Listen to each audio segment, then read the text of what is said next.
This is right now coming to you on a Tuesday here on the CBS 8 app. And of course, we are in the midst of August. It is August 4th. I am Chris Gros, joined here by our Jack Hall. We're coming off of course, a very busy day with news out of Capitol Hill as well as on the MLB hot stove. Things have cooled down just a little bit. And today we're actually going to be starting with some local California news, if you will, coming out of Sacramento, the state legislature, and what could shape up to be a pretty hearty debate here coming up. Yeah, and you know, it couldn't come at a more, I would say, timely instance here. Yeah. I think it's very apt that we're having this conversation now because in North County, we've been dealing with the grade fire. That's been something. Right now, our reports say that it's about 90% containment. But also in Sacramento, we have lawmakers back for their session. There's about 1,200 different bills, measures that need to be voted on. Gavin Newsom could be signing upwards of 900 different pieces of legislation, different measures, et cetera, et cetera.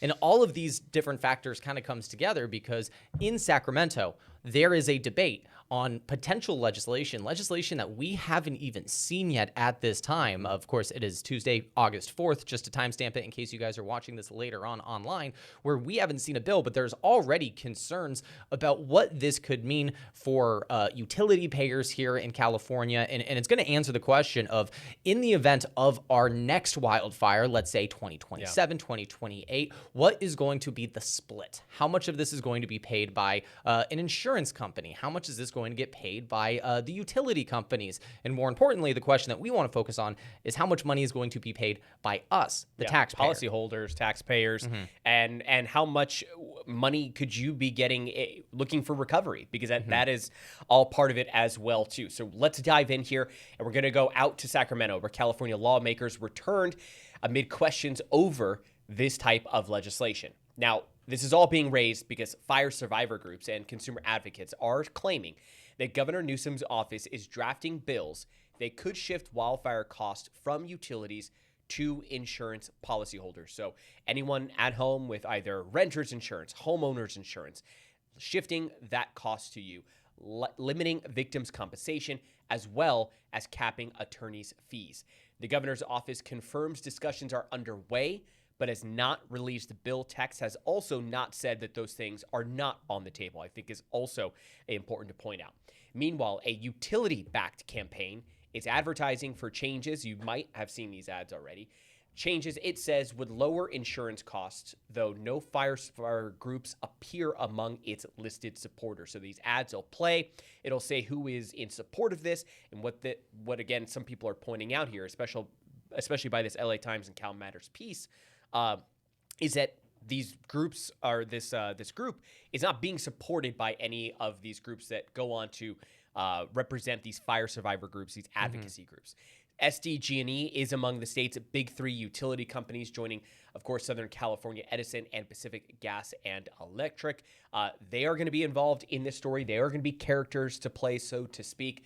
And so this is a story and an analysis where we're sourcing a lot of this from the LA Times, from Cal Matters. This is a joint piece that they put together that's really enlightening because it really does dive deep into what lawmakers are sort of grappling with. And anybody that's been in this state long enough through any of these big fires knows that there are repercussions. Even if a fire is not directly in your community, insurance rates go up for a variety of reasons. You could be in the midst of looking for a home and find out that you're in an area in which it's high fire danger and there are no insurance providers in your area because people have left. Insurance companies have left. Utility rates are going up because they want to pay for some of these things or maybe some of the costs that they've had in the past. So everybody is impacted by a story like this, even if you are not in a high fire prone area and if you have not dealt with wildfires in your area. Yeah, so let's dive into it. And Chris, I just want to do a quick production note. I'm going to talk about the background first. Sure. Let's get into the allegations after this. Let's set the stage because mildly complex. There's going to be a lot of different terms that are thrown around, but we're going to try to synthesize this information as much as possible. So these proposals that we're talking about, it's tied to a California Earthquake Authority report that was released earlier this year in April. This is something something that is required under a Senate bill called 254. Essentially what it does is it studies how to responsibly and equitably allocate the costs of a disaster. It mentions earthquake in specific, but this is something that has been applied to a large variety of different natural disasters, as you mentioned right there. That includes wildfires. Now, this was something that was rewritten in the final days of last year's session. It actually extended that calendar, so they went over the time that is usually allotted to get something like this passed.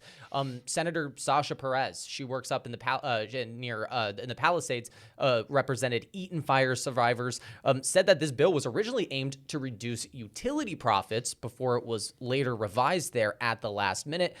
Something that is controversial in their own right, and we're going to get to some of those reasons here in just a second. But its current goal right now is to do two different things. A, to guarantee victim payouts, meaning that there is X amount of dollars that the state can guarantee someone who has become a victim of one of these natural disasters, in this case wildfires, could get some sort of payout. And also to make sure that utility companies, those three major ones that you talked about, including SDG&E, to prevent them from going under, because we have seen situations where those costs have exceeded what has been allowed by the state in these budgets, and we've seen them make amendments as that has gone in. So it also allows utilities to pass additional wildfire costs to consumers if they exceed the state wildfire fund. So in 2019, this was $21 billion. So if you have a fire that's 25, the question is, where does that $4 extra billion goes? Oftentimes that is the utility payers, that being us. So this April report recommended raising the utility customer wildfire surcharge by $8.50 a month. That brings the total to $11 a month. Stretch that out. That's about $130 extra a year, but that is a massive increase. That brings that total to 11. That's an $8.50 increase. Yeah, so you're paying $250. You're looking now. at upwards of a 400% increase. And while that number is small, that's about $130 a year. We're having these conversations about the growing cost of living. $130 for some families, that's a lot of money. Yeah. So it's something to keep in mind here. That 2019 wildfire fund, $21 billion in total, half from the three major utilities, half from ratepayer surcharges. So split down the middle. So we're already paying about $10.5 billion of this fund. However, in 2025, after those LA fires, we saw an extra infusion of $18 billion to keep that fund afloat. And this is something that, as we're seeing these lawsuits play out as well, we're seeing the cost of some of these things. So for example, Eaton fire survivors, they've sued Edison, one of the three majors, for alleged negligence. Those claims have already expected to exceed that remaining fund balance. That's including that $18 billion that were added. So to kind of just tie this in a bow, we saw the California legislature decide to put aside money into a fund to help get money for victims. That is something that all the taxpayers collectively pitch into, and then victims do that, and also to keep these people afloat here. And we're seeing the possibility of more surcharges being infused into this budget. And look, not every wildfire is the fault of utility companies, but utility companies also need to rebuild. And also, what we are seeing happen, as we have noted with Cal Fire, with what we saw happen in the Palisades fire, is that fire recovery costs and rebuilding communities has only gotten more expensive as time has gone on. Things are much more expensive. Rebuilding is much more expensive. We are seeing areas that normally would not be prone to wildfires. And granted, the Palisades fire, at least, is believed to have been caused by some form of arson. We know that case obviously did not end up in the prosecution, but it is alleged that that's how that sort of got started and so forth. And so there are all these differing factors about all of these recent fires, but I think it's important to keep that very broad picture of fires are much more expensive. They are happening more frequently. And so these funds are going quicker, and how to pay for it is now becoming a central part of what is going to be discussed and debated here. And that simply the old measures are proving to maybe not be enough. The Palisades fire, the Eaton fire, what we saw in Altadena, everything there in January of 2025 really seems in this story to be a flashpoint where we're seeing the legislature really starting to retroactively reflect on the money that they've allocated and ask themselves, is this enough to face the current challenge that we see ourselves, bless you, that we see ourselves facing here in the next couple of years? And regardless of what we tell you going forward, that's a question that I think the answer remains the same. Which is what we have right now is not enough. So the question now that we're seeing not just Governor Newsom, but we're also seeing the California legislature, grapple as they return here for this legislative session is how do we do this in the most equitable way possible? Now, there are groups, and I think now is the time where we can shift to the allegations here, is that the allegations are that this is not going to be the most equitable way, or at least it is not going to be fair to the people who are losing their homes, their property, their family members. These are the victims. These are also the survivors. And these allegations are being described by these groups and are also being echoed, get this, by insurance industry reps. This is not normally a collaboration that we are used to seeing. There has been quite a bit of conflict between fire survivors and the insurance industry here in the state of California, but they are sort of conjoined here in a lot of these allegations. So they're saying that these bills would limit pain and suffering compensation for fire victims. It would eliminate insurers' right to recover wildfire costs from utilities. That's a process known as subrogation. And it could cap attorneys' fees, potentially limiting victims' access to legal representation. Critics describe the tactic as a, quote, gut and amend, where you replace an existing bill's language late in session to sort of fast track its passage.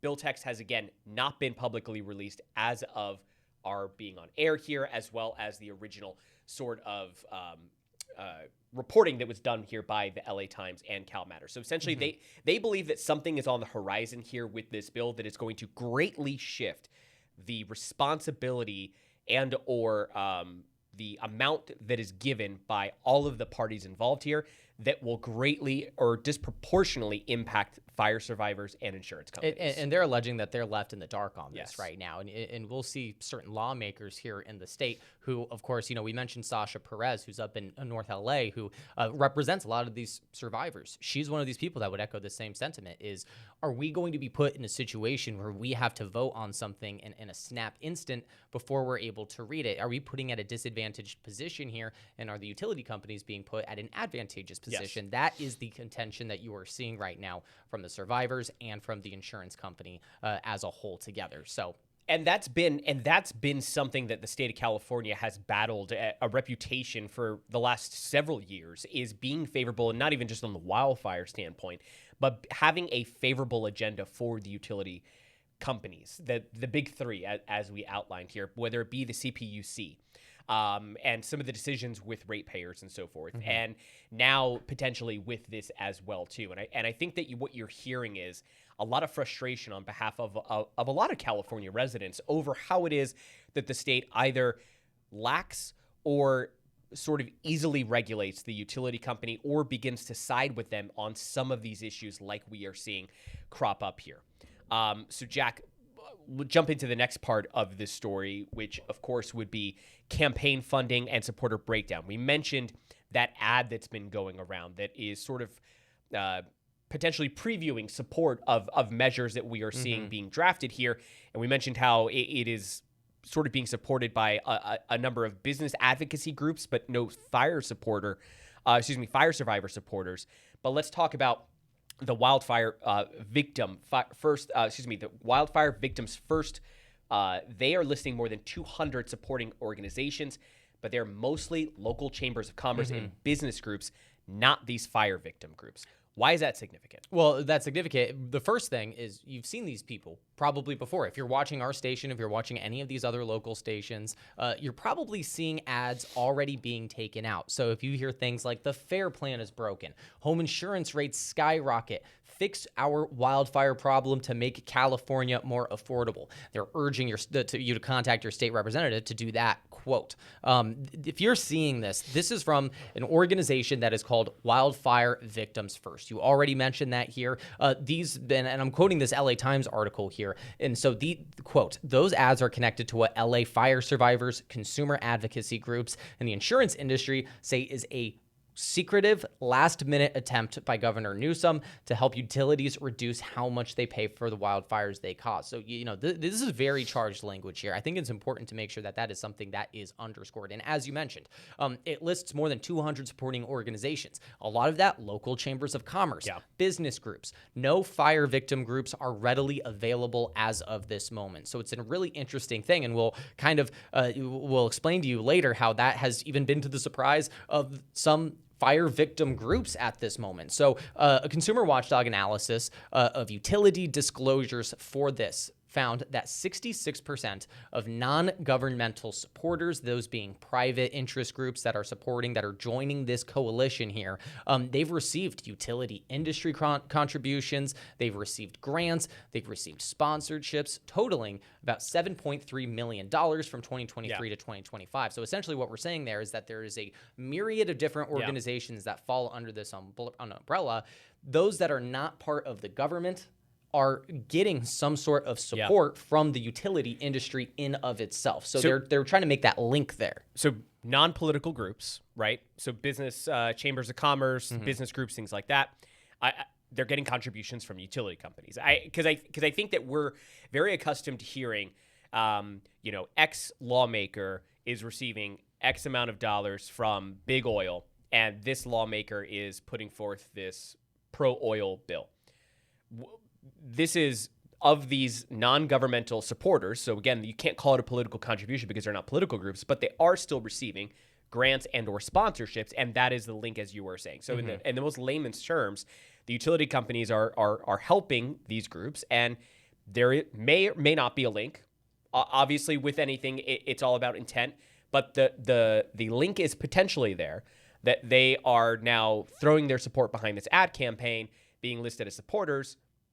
Whether it's quid pro quo, obviously that's not an allegation that's being made, but the link is being listed. Yeah, and we were talking about how there's been no fire victim groups for a second. There actually was. Right. After the fire, it's a Sonoma-based fire recovery nonprofit. They were briefly listed as a supporter. They, however, asked to be removed. The CEO told the LA Times that she's definitely not on their side. She says that she wasn't aware of the fact that there were no fire victim groups, fire watchdog groups that were part of this prior to throwing her support towards this coalition. She has since rescinded that. She says that former state senator Bill Dodd contacted her actually to solicit support.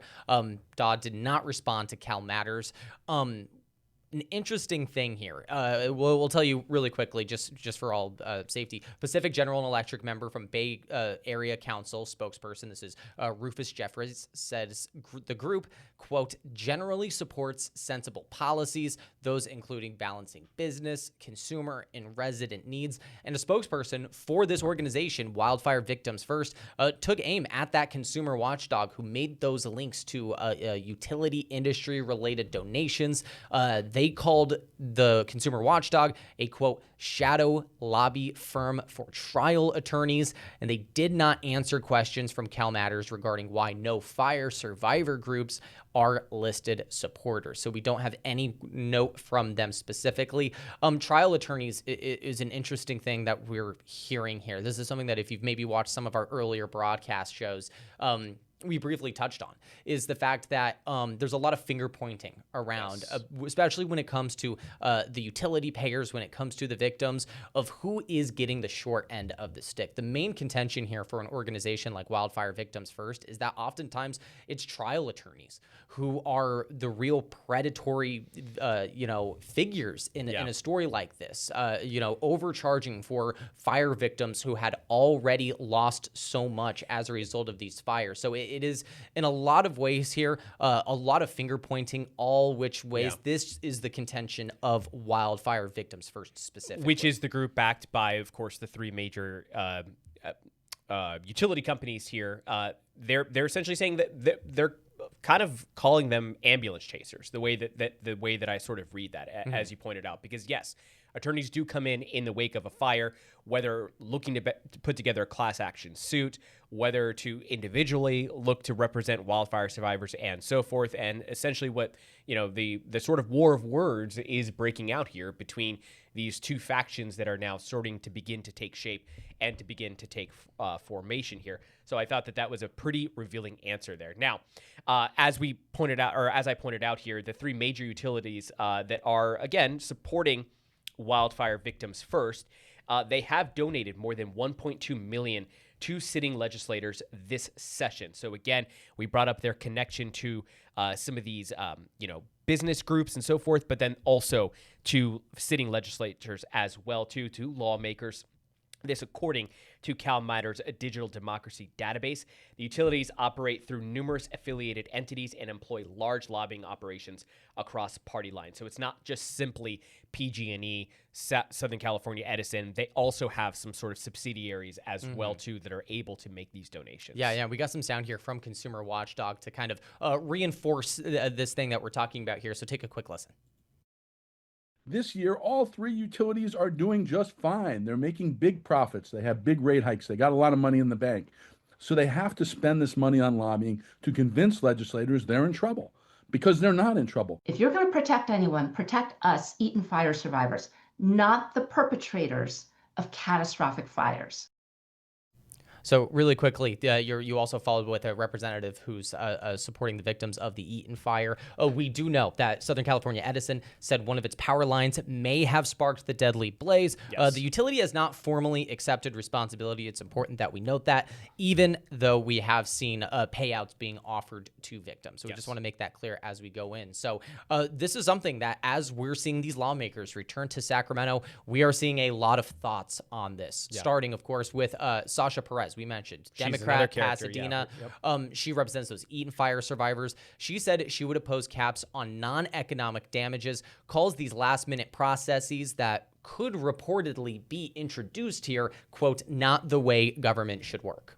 Yeah, and then we also heard from State Senator Ben Allen out of Santa Monica. He chairs the the Senate Energy Utilities Committee. He is a candidate for insurance commissioner, he says that solutions must, quote, hold responsible parties accountable and not simply shift costs. Yeah, the Senate president sent statements similar to Newsom's office, calling the current system unsustainable. There's been some interesting people that we haven't seen any statements from at this moment. That includes certain assembly members, but the insurance committee chair, that's Assembly Member Lisa Calderon, Assembly Member Cody Petre Norris, that is the Utilities and Energy Committee chair. So as far as it comes with utilities and insurance in the legislature, the people who run those committees, we have not heard any comment from them as of right now. So those are those are voices that we want to hear about, especially as it goes into regards of this. Now, we've mentioned this earlier.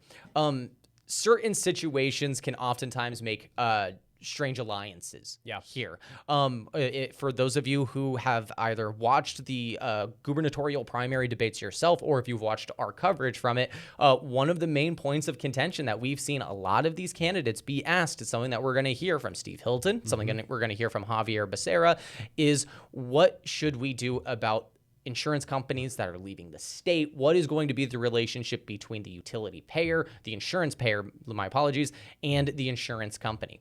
And we've heard a myriad of different issues. And oftentimes you see it framed in a situation where it is a payer versus payee situation. What is this going to look like? There is an issue here when we see these wildfires continue year after year.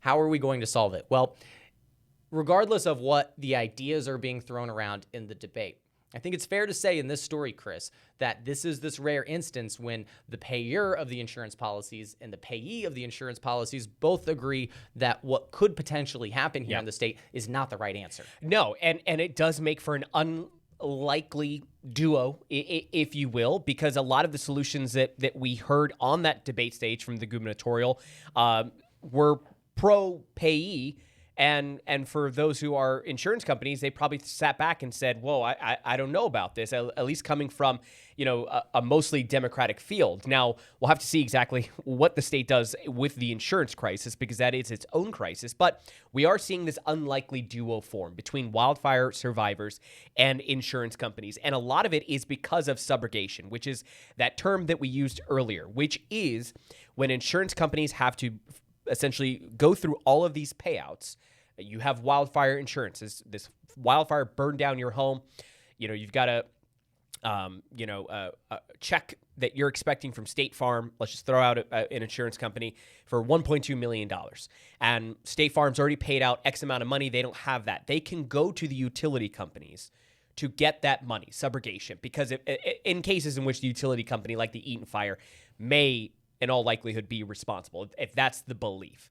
And so you losing that, according to Denny Ritter, the American Property Casualty Insurance, says that losing subrogation rights would raise premiums, dispute claim that insurance wait to discover from utilities before paying policyholders. So it would basically make things more expensive for policyholders, and it would really begin to slow down the process of getting money to people when they need it most, something that we know is playing out in real time at other fires. It may not be the cause of utilities, or because they are the cause of utilities, it is something that is going on. We also heard from Rex Frazier, Personal Insurance Federation of California, says this is the latest utility attempt to reduce wildfire liability, says the industry has not been consulted this time, the insurance industry, and can't get clarity on the goals of the utility companies. So I think a good way to kind of wrap up the thing that we're talking about here is that there's still a lot of unknowns. We don't know what these conversations are. Yeah,